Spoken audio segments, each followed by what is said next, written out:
Bienvenue. Aujourd'hui, on va se plonger dans quelque chose de fascinant. Direction Kinshasa, les années 60, 70, 80. Imaginez un peu l'ambiance. Une capitale africaine en pleine ébullition culturelle, musicale surtout. Et au cœur de tout ça, deux figures monumentales. Deux géants qui vont s'affronter pendant, 30 ans? Oui, bonjour. C'est une histoire incroyable, vraiment. On parle bien sûr de François Luambo Macchiadi, Franco, Le sorcier de la guitare? exactement, et de l'autre côté, Pascal Taboulé-Rochereau. Et leur duel, c'est beaucoup plus qu'une simple rivalité artistique, hein. C'est une vraie saga faite de compétitions acharnées, d'innovations musicales constantes, de polémiques parfois, oula, violentes. Et puis, il y a le rapport au pouvoir très complexe. Ils ont façonné la rumba congolaise, c'est clair, mais aussi une grande partie de la musique populaire africaine. Alors, juste pour poser les bases. Franco, donc. Plutôt issu des quartiers populaires, autodidacte, la voix du peuple, on dit souvent. Un maître de la satire sociale, le Mbouakela, c'est ça? C'est ça, le Mbouakela, des pics bien sentis, souvent cachés dans des proverbes. Son style, la rumba odemba, c'était puissant, oui, très ancré dans la tradition, mais avec cette guitare révolutionnaire pour l'époque, et le sébène, cette longue partie instrumentale, Ah oui, le Sében. pour faire danser, hein. Exactement. Hypnotique. Il était le chef, incontesté, et un peu craint aussi, hein, du tout-puissant Oké Diaz, le TPOK Jazz. Et en face, Tabulé.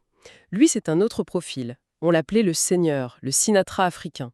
Ou l'Elvis africain, oui. Voix de velours, parcours plus intellectuel, disons. Il avait fait ses classes chez le Grand Calais quand même.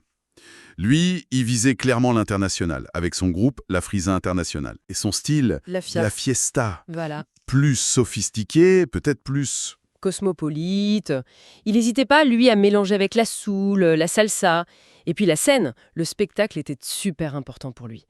Les chorégraphies et bien sûr les fameuses Les rocherettes. les rocherettes, tout à fait. Donc, deux planètes musicales, en orbite, mais surtout en collision, quoi. L'idée aujourd'hui, c'est de voir comment cette rivalité, loin d'être juste négative, a en fait été un moteur incroyable pour innover.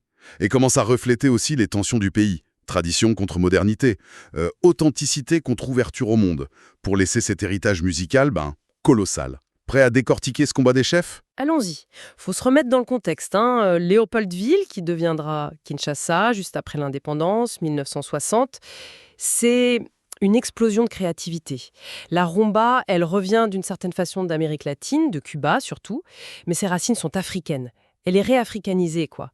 Les musiciens la reprennent, l'électrifient, la chantent en lingala. C'est là-dedans que tout démarre. Et les différences entre les deux, Franco et Taboulé, elles étaient déjà là dès le début? Ah oui, clairement. Franco, le gamin des rues qui apprend la musique sur le tas. Taboulay, lui, passé par l'African Jazz de Calais, un groupe vu comme plus intello, plus classe moyenne peut-être.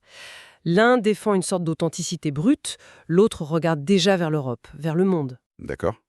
Et ça va structurer leur relation? Complètement. Et le premier gros clash public, il arrive très vite, en 63. Taboulay et un autre musicien essentiel, Dr Nico Kazanda, un guitariste de génie. Ah oui, docteur Nico. On y reviendra, il est crucial. Bref, ils quittent l'African Jazz de Calais pour monter leur propre groupe, African Fiesta.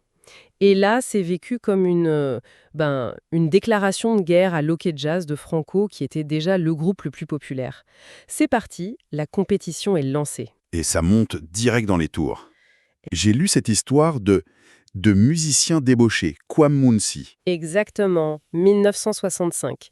Kwame quitte l'Ok Jazz de celui de Franco, donc, pour rejoindre l'African Fiesta de Taboulé. Pourquoi? Apparemment une histoire d'argent, mais aussi, d'après certains, Franco aurait mal vécu une certaine arrogance de Kwame. La réponse de Franco, elle est cinglante. Et elle se fait en musique. La fameuse guerre par chanson interposée. C'est ça que j'adore. C'est typique d'eux. Kwame sort faux millionnaire, il vise Franco, c'est clair. Franco réplique avec 2 titres. Chicotte, le fouet, hein, ça donne le ton, et surtout Mino Yalumbo Diamant, Les dents de Luambo sont des diamants. c'est ça. En gros, il dit « Le jour où je meurs, vous pourrez m'arracher les dents et les vendre. Elles valent une fortune. » Une manière de dire « Ma valeur, elle est indestructible. Vous pouvez toujours essayer de m'attaquer. » Ce duel musical public, ça pose vraiment les bases pour les 30 années suivantes. Une provocation entraîne une réponse, souvent brillante. C'est ça qui les faisait avancer paradoxalement. C'est fou comme point de départ. Revenons un peu au style.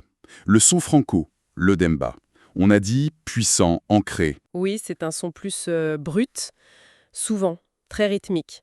Franco avait cette technique particulière, il jouait sans médiator, avec le pouce et l'index. Ça donnait un son spécial. Et puis le sébène, il a vraiment développé ça. Cette partie instrumentale à la fin, il l'étirait, pour créer une sorte de transe sur la piste de danse. C'était sa marque de fabrique. Et les paroles, en lingala surtout. Sur la vie de tous les jours, les relations hommes-femmes, et souvent cette critique sociale, le mbouakela. Il utilisait des proverbes, des images, pour faire passer des messages, parfois politiques. On ne l'a pas appelé le Balzac de la musique congolaise pour rien. Et Taboulé alors? Sa fiesta, c'était quoi l'approche? Presque l'inverse en fait. Un son plus léché, oui, plus mélodique. Tout était construit autour de sa voix, incroyable. La voix de légèreté, on disait. Des harmonies vocales très travaillées, des arrangements super soignés. Et lui, il était très ouvert aux influences. La soul, la salsa, plus tard même le disco, ça lui faisait pas peur. C'est lui qui aurait lancé le mot soukous? C'est la légende, oui. Lors d'un concert à l'Olympia à Paris en 1970, pour faire bouger le public européen, il aurait accéléré le rythme de la rumba et crié « secouez, secouez ». Et de secouer, on serait passé à soukous. Vrai ou pas, ça montre bien son ambition internationale. Donc on a vraiment deux écoles qui se regardent, qui s'affrontent, mais qui devaient bien s'influencer un peu, non? Mais complètement. C'est là que la rivalité devient intéressante, créative. Quand Franco allonge ses sébènes et mise tout sur l'hypnose instrumentale, Taboulé, lui, il répond en développant le spectacle, les chorégraphies et surtout il lance les rocherettes. Ces danseuses choristes? Exactement. Et c'est pas juste un gadget, c'est une innovation énorme. Ça devient une attraction majeure, ça lance des carrières, on pense évidemment à Billy Abel plus tard, et inversement, quand Taboulé explore les sons internationaux, Franco, lui, on a l'impression qu'il renforce son côté authentique, son ancrage zaïrois. C'est un dialogue permanent, même à travers la compétition. Et au milieu de tout ça, il y avait Dr Nico Kassanda, le guitariste. Tu disais qu'il était crucial. Fondamental, Dr Nico, c'était le dieu de la guitare. Pour beaucoup, c'est lui l'architecte du style de guitare congolaise moderne. Ses arpères clairs, cette fluidité, son association avec Taboulé au début d'African Fiesta entre 63 et 65, c'était magique. Mais ça n'a pas duré. Pourquoi? Conflit de leadership. Apparemment. Oui. Et puis, Dr Nico avait la réputation d'avoir un caractère pas facile, disons. En 65, c'est la rupture, assez brutale. Taboulé continue avec une partie des musiciens, ça deviendra African Fiesta Nationaux, puis Afrisa International. Et Dr Nico, lui, fonde African Fiesta Sukisa. Pendant des années, les fans vont se déchirer. Quelle était la meilleure fiesta? Ça montre l'impact de la séparation. Absolument. Mais ce qui est touchant, c'est qu'ils finiront par se retrouver, bien plus tard, en 1980. Dr Nico avait connu des années un peu moins fastes et Taboulé l'invite à réintégrer Afrisa pour un album. Nico y compose un morceau qui s'appelle « Résurrection ». Symbolique, non? Ah oui, c'est beau. Une belle réconciliation par la musique. Malheureusement, Dr Nico décédera 5 ans après, en 85. Mais son influence sur Franco et Taboulé, elle est immense. Une autre forme de guerre entre eux, c'était de se piquer les musiciens, c'est ça? Le mercato. Oh là là, oui, ouais. C'était constant. Un vrai chassé-croisé entre TPOK Jazz et Afrisa. Et les sources le disent, Franco était particulièrement efficace, pour ne pas dire redoutable dans ce domaine. Certains disent même le plus grand délinquant du débauchage. T'as des exemples précis? Des gros coups? Imagine la fureur chez Taboulé. Mangwana, on l'a surnommé le pigeon voyageur parce qu'il avait cette capacité incroyable à passer d'un camp à l'autre et à réussir partout. Un cas unique. Et c'était pas le seul. Ah non, en 74, rebelote. Franco débauche Ndombe Opetum, autre chanteur majeur d'Afriza. Encore un coup dur pour Taboulé. 10 ans plus tard, en 84, c'est Madilou System, l'homme à la voix d'or, qui passe chez Franco. Il deviendra une voix clé des dernières années de Franco, sur des tubes comme Mario ou Mamou. C'était clairement des démonstrations de force, de prestige. Mais ça a dû avoir un effet sur la musique elle-même, non? Ces transferts. Exactement. C'est un effet secondaire super intéressant. Ces allers-retours constants, ça a créé une sorte de pollinisation croisée des styles sans que ce soit voulu au départ. Un musicien formé à la méthode Tabouley, avec ses arrangements léchés, quand il arrivait dans l'univers plus brut de Franco, il amenait forcément quelque chose. Et inversement, le son de Locket Jazz a évolué aussi en intégrant des éléments venus d'Afriza. Donc même dans sa forme la plus agressive, la rivalité a paradoxalement enrichi les deux camps. C'est un point clé. La compétition comme fertilisation mutuelle. C'est fascinant, mais cette bataille, elle se jouait pas que sur la musique. Il y avait le contexte politique, le régime de Mobutu, l'authenticité. Comment ils ont navigué là-dedans? Oula, oui, ça, c'est peut-être l'aspect le plus compliqué, le plus délicat de leur histoire, hein. Franco, sa relation avec Mobutu, elle est très ambiguë. D'un côté, c'est clair, il a profité du régime, il a chanté les louanges de Mobutu, candidat Nabiso Mobutu, des trucs comme ça. Il a obtenu la gestion de clubs importants, comme le 1, 2, 3. Il a dirigé le syndicat officiel des musiciens, l'UMUSA. Et surtout, il a eu le contrôle de Mazadis, l'usine de pressage de disques. Et ça changeait tout, j'imagine. Ah ben oui, contrôler la production physique des disques dans tout le pays, c'était un avantage économique écrasant. Un quasi-monopole qui lui donnait un pouvoir immense sur ses concurrents, y compris Taboulé. Franco, c'était un peu l'idole du président, comme on disait. Mais en même temps, il critiquait aussi, non? Graçon Bouakela. Le plus connu, c'est Luvumbu Ndoki en 1966. Ça raconte l'histoire d'un chef qui sacrifie ses proches pour avoir plus de pouvoir. Ça sort juste après l'exécution publique des martyrs de la Pentecôte, des opposants politiques. Le message était à peine voilé. Résultat, chanson interdite, et Franco fait un petit tour en prison. Il y est allé plusieurs fois en prison. Oui, l'affaire la plus célèbre, c'est en 78-79. Deux chansons, Hélène et Jackie, jugées obscènes. Ça prend une ampleur nationale, le procureur général Kengo Wadondo, un personnage très puissant, s'en mêle. Franco est condamné à 6 mois, peine réduite après des protestations, mais quand même. Et sa vengeance, ah là là, peu après sa sortie, il sort Ailleurs, une satire déguisée mais hyper féroce contre Kengo Wadondo. Fallait oser dans ce régime, hein. Et Taboulé face à Mobutu, c'était différent. Très différent, et ça se termine par l'exil pour lui. Au début, Tabouli s'adapte. Il prend le nom Tabouli avec la politique de zérianisation, il participe à des événements officiels, mais son style musical plus international et peut-être son caractère, ça collait moins bien avec l'idéologie de l'authenticité. Ses critiques sont devenues, au fil du temps, peut-être moins cachées. Certaines chansons comme Mokolo Nakokufa, Le jour où je mourrai, ont été vues comme des plaintes sur la situation politique. Progressivement, sa relation avec le pouvoir se détériore et en 1988, il part en tournée en Europe et il ne rentre pas. C'est le début d'un exil de 9 ans, France, États-Unis. Et depuis l'étranger, là, il sort des albums carrément critiques. Trop, c'est trop, interdit aux Zaïre ou exilé, avec cette chanson Le glace a sonné, où il liste les héros congolais, en incluant Franco, mais en oubliant soigneusement Mobutu. Il ne rentrera qu'en 97, après la chute de Mobutu. Et à son retour, il fait de la politique. Oui, ministre, puis vice-gouverneur de Kinshasa. Ça a surpris pas mal de monde, et ça a été critiqué par certains de ses proches, comme son manager Modero Mekanici, qui trouvait que c'était pas son rôle. Une autre saga importante dans cette histoire, c'est Mbiliabel. Comment elle s'inscrit là-dedans? Mbiliabel, c'est un peu l'arme secrète de Tabouley pour contrer Franco au début des années 80.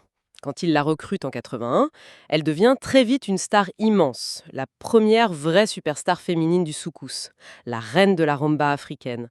Ses tubes Mpe Vialongo et Suyo Wapi, c'est énorme. Et pour la première fois, Afriza fait jeu égal avec TPOK Jazz, voire le dépasse en popularité. Et ils deviennent un couple, ils se marient. Oui, au milieu des années 80. Ils ont une fille ensemble, musicalement, leur duo marche du tonnerre. Mais bon, mélanger le pro et le perso à ce niveau de célébrité, c'est souvent compliqué, quoi.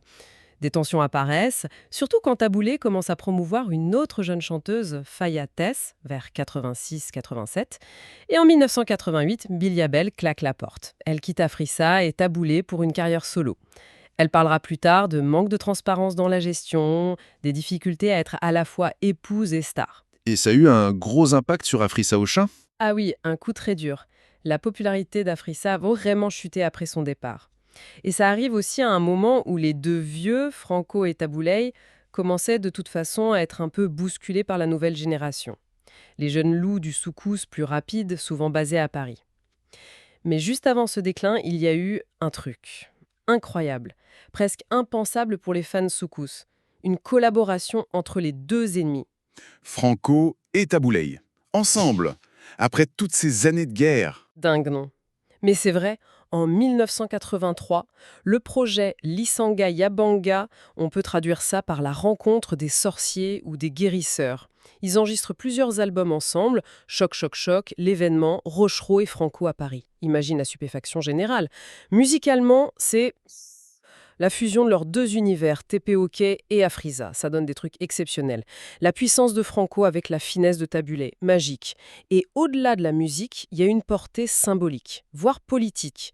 Le Zaïre traversait une crise économique et sociale. Cette réconciliation, ça sonnait comme un appel à l'unité. Et certaines chansons, Gongui, le moustique, contre la médisance, mais surtout Lettre à Misseur, le directeur général. Une critique à peine voilée de la corruption des patrons d'entreprises d'État. Tout le monde a compris que c'était un message commun, assez courageux, envoyé au régime de Mobutu. Ils rendent même hommage ensemble à leur mentor commun, le Grand Calais, qui venait de mourir. Oui, avec Kabazele il Memoriam. C'est un geste fort. Ça montre qu'au-delà de la rivalité, il y avait un respect mutuel et une conscience de leur histoire commune. Cette collaboration, ça reste un moment unique, le sommet, peut-être, de cette relation d'amour-haine. Malheureusement, après ça, la fin des années 80, c'est le début du crépuscule pour eux. Une nouvelle vague arrive. Zaiko Langalanga, Papa Wemba, Koffi Olomide. Des rythmes plus rapides, le ndombolo, des productions faites à Paris, plus modernes. Franco et Tabouley, avec leurs grands orchestres, ils commencent à faire un peu ancien pour une partie du public. Et puis il y a la maladie de Franco. Oui, sa santé se dégrade très vite à la fin des années 80. Il perd énormément de poids, ça choque tout le monde. Il y a cette chanson de 87, Attention Nassida, qui sonne terriblement prophétique, alors que les rumeurs circulaient déjà. La cause officielle de sa mort en octobre 89 n'a jamais été confirmée, mais beaucoup pensent que c'était le sida. Ses funérailles à Kinshasa, c'était un événement national, gigantesque, à la mesure du grand maître. Tabouley, lui, a vécu plus longtemps, mais sa fin de carrière a aussi été marquée par la maladie. Un AVC en 2008 qui l'a laissé très diminué, en fauteuil. Il est mort à Bruxelles en 2013. Et il y a eu des questions sur sa situation financière à la fin, malgré sa carrière immense. Et ses enfants ont dit qu'il en a eu plus de 100. C'est fou. Malgré ses fins de parcours difficiles, l'héritage musical, lui, il est là, et bien là, non. C'était la bande-son de générations entières dans toute l'Afrique urbaine et même au-delà. Ils ont influencé directement des tas de styles. Le benga au Kenya, le makossa au Cameroun. Le soukous qu'ils ont largement contribué à définir, c'est devenu mondial. Et la rumba congolaise, dont ils sont les emblèmes, elle est au patrimoine de l'UNESCO depuis 2021. Même Rolling Stone les a reconnus. Franco comme un des plus grands guitaristes, Tabouley comme un des plus grands chanteurs. Et même la fin du TPOK Jazz, quelques années après la mort de Franco, vers 93-94, à cause de disputes sur l'héritage entre les musiciens et la famille, ça montre l'institution qu'il avait créée. Les musiciens qui sont partis ont fondé Banaouté pour essayer de continuer l'aventure.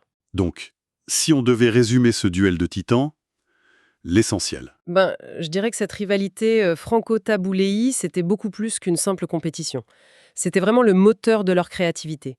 Une sorte de dialogue forcé, une tension permanente qui les a obligés à se dépasser, à innover sans arrêt.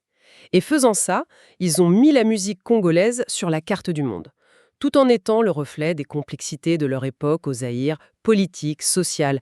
C'est l'histoire un peu folle d'un empire musical bâti sur un conflit magnifique et qui a duré. Et on sent encore leur influence aujourd'hui, hein. Ah oui, indéniablement.